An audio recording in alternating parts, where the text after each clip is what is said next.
আজকে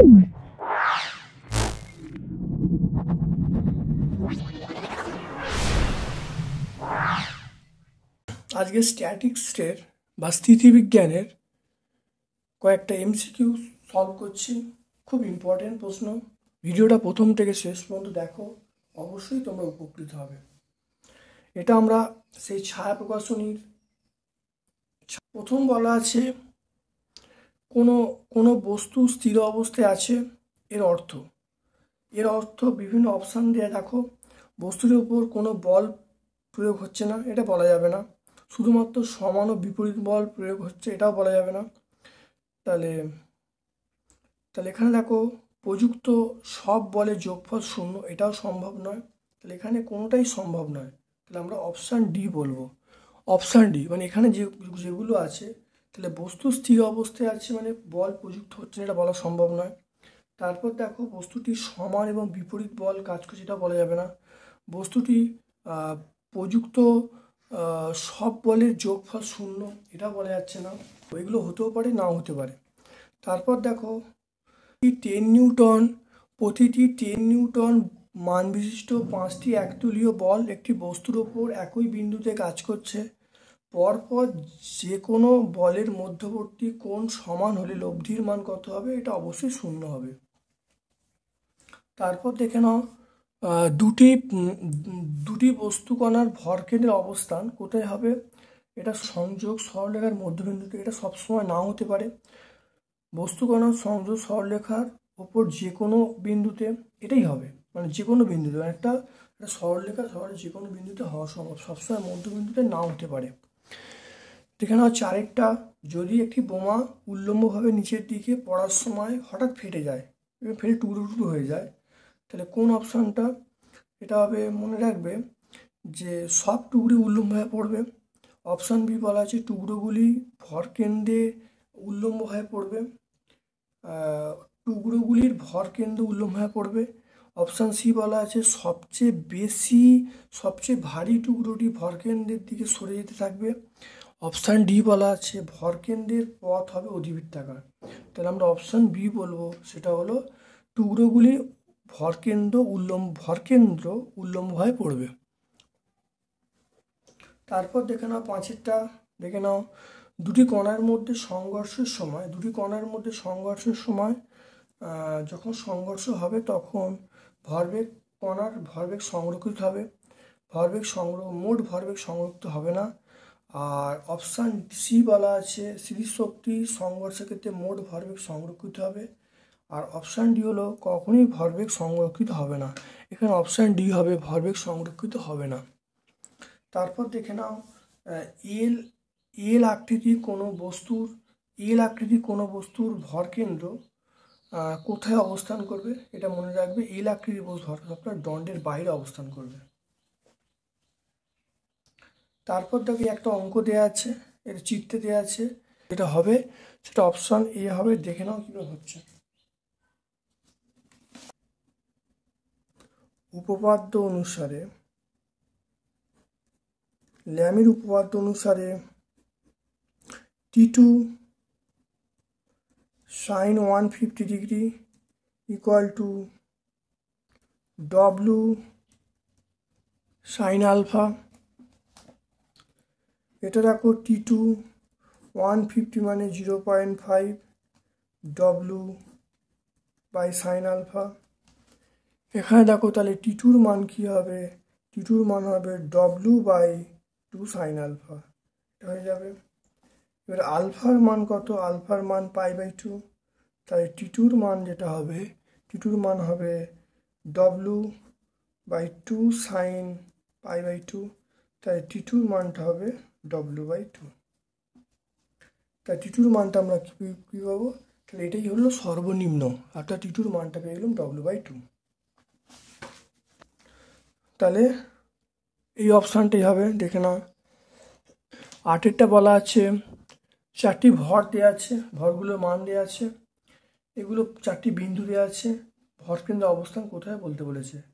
এটা আমরা অপশান সি বলবো, 3,0 আমরা বলবো। 8টা অপশান সি বলবো। দেখে নাও কী করে, দেখে নাও 8টা কী করেছে। দেখে নাও আমরা বলবো XCM, এটা হলো m1x1 plus m2x2 plus m3x3 এরকমভাবে চলছে, বা m1 plus m2 plus m3। তাহলে m1x1 এটা 1 ইন্টু 1, এটা হলো 2 ইন্টু 2, এটা হলো 3 into 3 plus 4 into 4 by 1 plus 2 plus 3 plus 4, এটা আমরা বলবো। তাহলে m1x1, m1 মানে 1 into 1 plus 2 into 2 plus 3 into 3 plus 4 into 4 by 1 2 3 4 যোগ হয়ে যাবে। এটা করলে যেটা হবে দেখো, এটা 1 প্লাস 4 প্লাস 9 প্লাস 16 বাই এটা হবে, এটা রাখো 30, 30 বাই 10 কাটাকুটি করলে 3, তাহলে 3 হয়ে যাবে। তাহলে YCM এটা 0 হয়ে যাবে। তাহলে ভর কেন্দ্রটি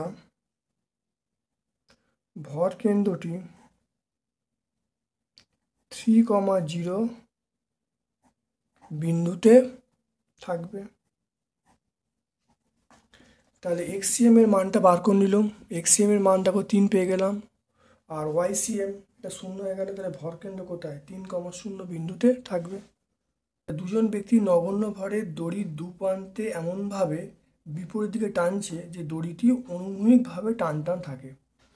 দড়িটির মধ্যবিন্দুতে 15 কেজি ভর চাপানো হলো। তাহলে দড়িকে অনুভূমিক রাখতে ন্যূনতম কত টান প্রয়োগ করতে হবে, এটা আমরা অপশান ডি বলবো। 9টা কি হবে, অপশান ডি। দেখে নাও, এটা ডব্লু আছে, এবার এটা থিটা, এই কোণটা থিটা, এটা টি, এটা টি। এবার দেখে নাও এইটা হবে 2t সাইন থিটা, আমরা পেয়ে যাবো এটা ডব্লু। তাহলে আমরা এখানে বলবো 2t sine theta, 2t sine theta উল্টো দিকে কি ডব্লু আছে, তাহলে দেখো 2t, তাহলে এটা টানটা এদিক বরাবর কাজ করবে, টানটা এদিকে, তাই 2t সাইন থিটা সঙ্গে ডব্লু ইকুয়াল হবে। দেখে নাও, তাহলে এটা টান টি, এটাও টান টি, আর এদিক বরাবর 2t সাইন থিটা কাজ করবে, তাহলে এদিক বরাবর কত কাজ করবে, ডব্লু ওজনটা কাজ করবে। তাই এবার এখান থেকে দেখো আমি টি এর মানটা পেয়ে যাচ্ছি, টি এর মান হলো ডব্লু বাই 2 সাইন থিটা, এটা আমরা লিখতে পারি ডব্লু বাই 2 সাইন থিটা। এবার থিটার মানটা যদি 0 ডিগ্রি মানে একদম ধরো অনুভূমিক রাখতে, এইটা যদি আমি মানে অনুভূমিক রাখতে চাই, তাহলে আমরা সাইন 0 ডিগ্রি মানে কী হবে, সাইন 0, এটা আমরা কি বলবো, সাইন 0 আমরা 0 বলবো। তাহলে সামথিং বাই 0 মানে কত হবে, অসীম হবে। তাহলে আমরা কী হবে, টি এর মানটা কী হবে, টি এর মানটা অসীম হবে। তাহলে ব্যাপারটা কী হলো একটু বুঝে নাও। তাহলে এখানে আরেকবার বুঝে নাও কী হলো। তাহলে এখানে দেখো টান প্রয়োগ করা হচ্ছে, তাহলে এই দুদিক বরাবর টান প্রয়োগ করা হচ্ছে, ভর চাপানোর পরে এদিকে টানটি এদিকে টানটি কাজ করলে এদিক বরাবর টানটা হলো 2t সাইন থিটা। তাহলে ডব্লু উল্টো দিকে 2t সাইন থিটা আছে, তাই 2t সাইন থিটা সমান ডব্লু, তাই টি এর মান পেয়ে গেলাম। এবারে বলেছি দড়িটাকে আমাকে অনুভূমিক রাখতে হবে, অনুভূমিক রাখার মধ্যে তাহলে কোনটা কথা হবে, কোনটা 0 ডিগ্রি, তাহলে সাইন 0 তাহলে সামথিং বাই 0 মানে টানের মানটা অসীম হবে, তাহলে অ্যান্সার হলো অসীম। কেন 10এরটা একটা চিত্র দেওয়া আছে, এখানে বলেছে এই মানে মানটা কি হবে।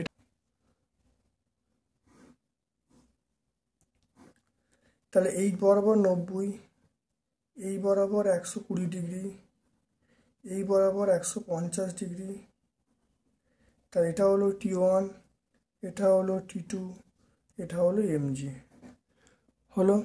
এবার দেখো আমার ল্যামির উপপাদ্য যে প্রয়োগ করতে হয়, ল্যামির উপপাদ্যটা T1 by sine 20 degree sine 120 degree সমান T2 বাই সাইন 150 ডিগ্রি,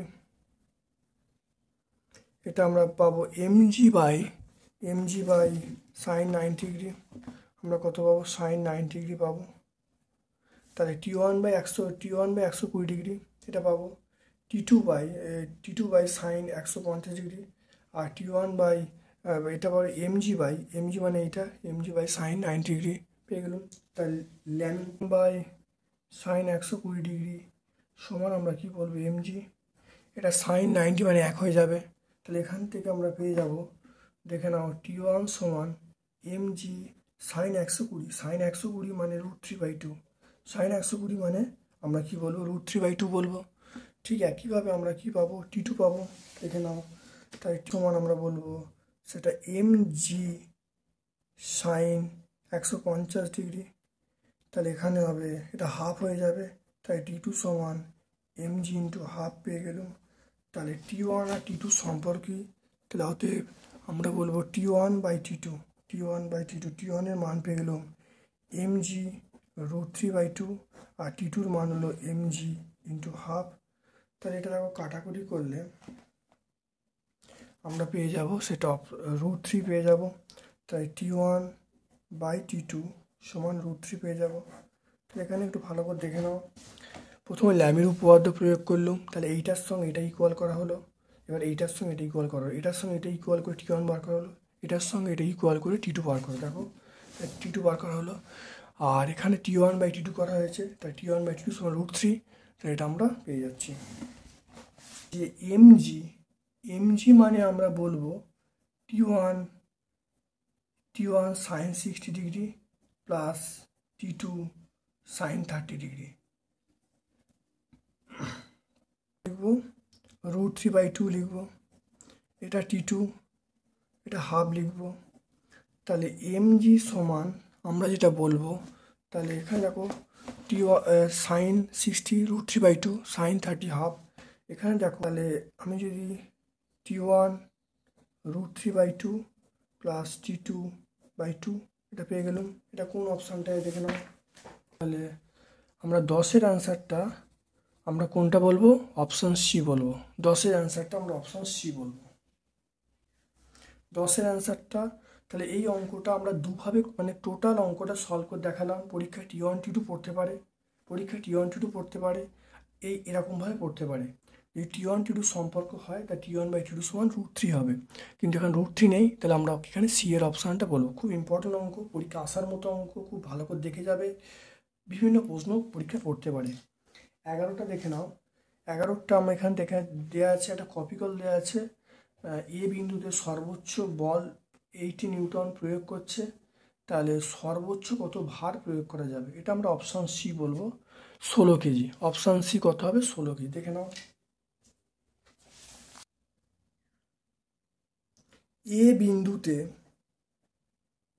ছবিটা দেখবে, এ বিন্দুতে টান মানে টানের অংশ, সেটা আমরা কত বলবো টি সাইন 30 ডিগ্রি, তাহলে এটা বলবো টি/2, তাহলে এ বিন্দুতে টান হবে টি/2। তাহলে এই যে মানটাই দেওয়া আছে টি/2 সমান আমরা কত 80 দেওয়া আছে, তাহলে এখান থেকে আমরা টি/2 সমান 160 পেয়ে যাব, আর এই টি এর মানই আমরা বলবো এমজি, তাহলে এমজি 160 বলবো। এখানে দেখো জি এর মান দেওয়া আছে, এখানে দেখো জি এর মান দেওয়া আছে 10, কেটে গেল, তাহলে কত হবে 16 কেজি, তাহলে 16 কেজি অ্যান্সার হবে। তাহলে অ্যান্সার কত হবে, অ্যান্সার অবশ্যই তোমাদের হবে 16 কেজি। এই চিত্রে এখানে কোন অপশানটা হবে সেটা বলতে বলছে, দেখে নাও, এটা তোমাদের হবে অপশান এ হবে, অপশান এ ডব্লিউ সমান 30√3 নিউটন আর টি সমান 60 নিউটন, 12টা এই অ্যান্সারটা হবে, দেখে নাও।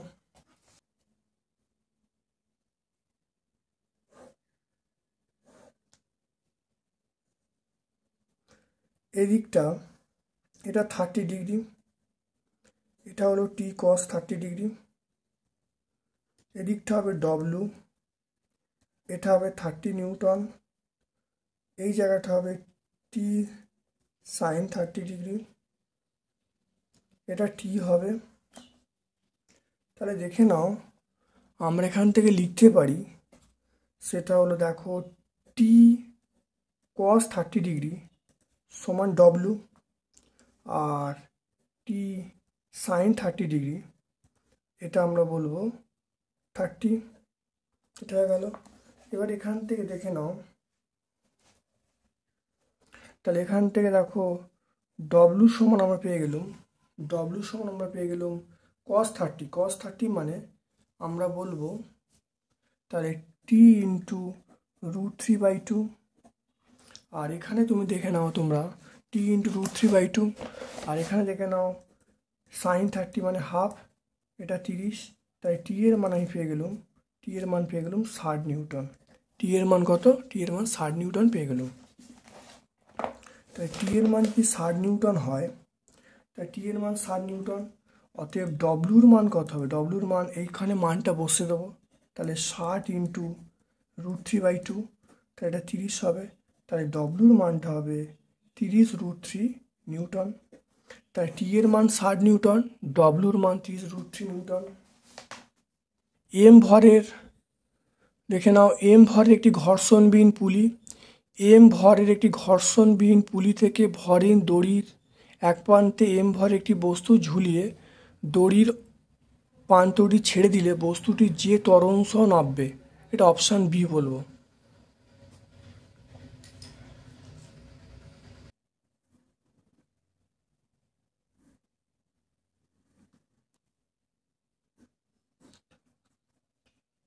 এটা হলো এই ভরটা mg, এটা হলো এ, এটা হলো এম।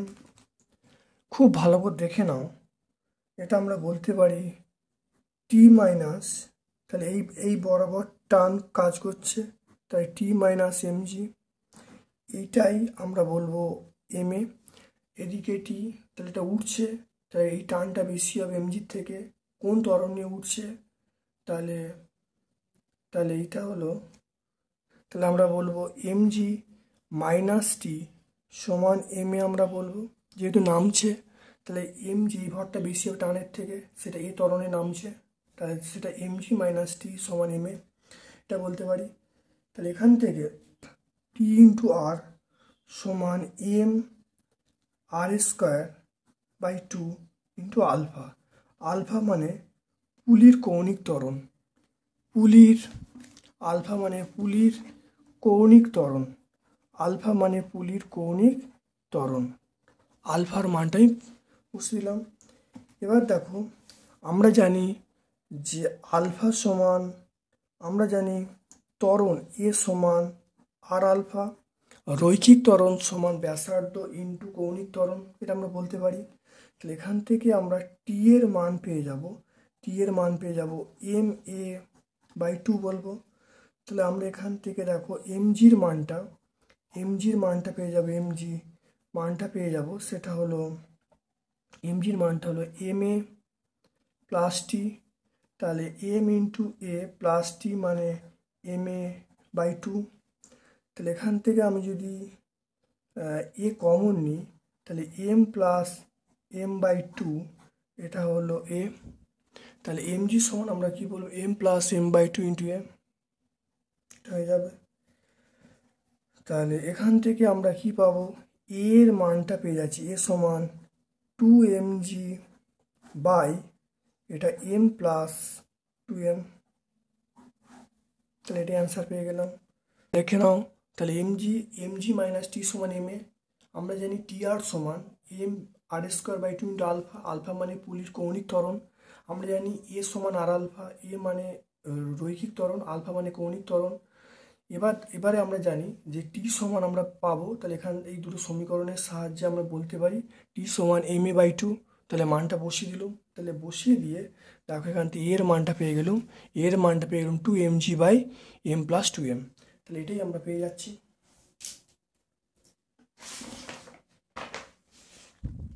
লাস্ট প্রশ্ন দেখে নাও, একটি অমসৃণ ভূমির ওপর দণ্ড, এই এবি দণ্ড রাখা আছে। বলা আছে দণ্ডের ভর এবং দৈর্ঘ্য এম এবং এল। তাহলে ভূমির সঙ্গে যে কোণ করবে সেই কোণটা করলে পিছলে পড়বে না, সেটা কোনটা হবে? অবশ্যই আমরা অপশান ডি বলবো। দেখে নাও অপশান ডি।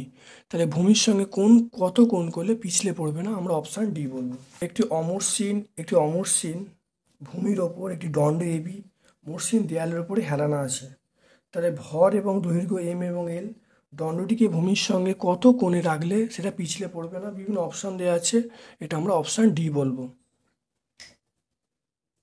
ক্ষেত্রে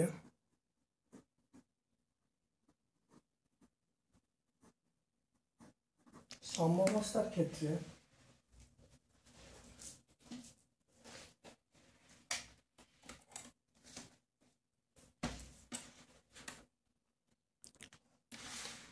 সাম্যাবস্থার ক্ষেত্রে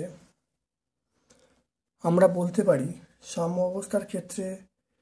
বলতে পারি n2 সমান mg আর n1 সমান মিউ n2, তাহলে মিউ mg, তাহলে n2 সমান mg, n1 সমান মিউ mg। তাহলে এরপরে আমরা যেটা বলবো সেটা হলো বি এর সাপেক্ষে টর্ক, মানে বি বিন্দু, বি এর সাপেক্ষে টর্ক। আমি ছবিটা আঁকছি না। তাহলে বি এর সাপেক্ষে টর্ক কী হবে? mg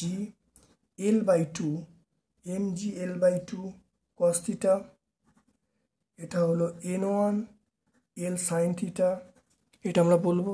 তো এখান থেকে আমরা পেয়ে যাব n1 মানে হলো mu into mg into l sin theta পেয়ে যাব। তাহলে এখান থেকে আমরা জানবো, তাহলে cos থিটার মানটা যেটা পাবো, cos থিটা সমান 2 মিউ sin থিটা। তাহলে cos থিটা সমান আমরা বলবো 2 মিউ sin থিটা।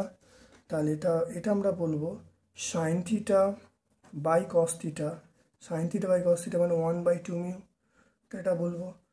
তাহলে tan থিটা সমান 1/2 মিউ, তাহলে থিটার মান কত হবে? থিটার মান হবে tan ইনভার্স 1/2 মিউ, তাহলে tan ইনভার্স 1/2 মিউ। তাহলে এটা হয়ে গেল। তাহলে আজকে আমরা এখানেই ভিডিও শেষ করছি।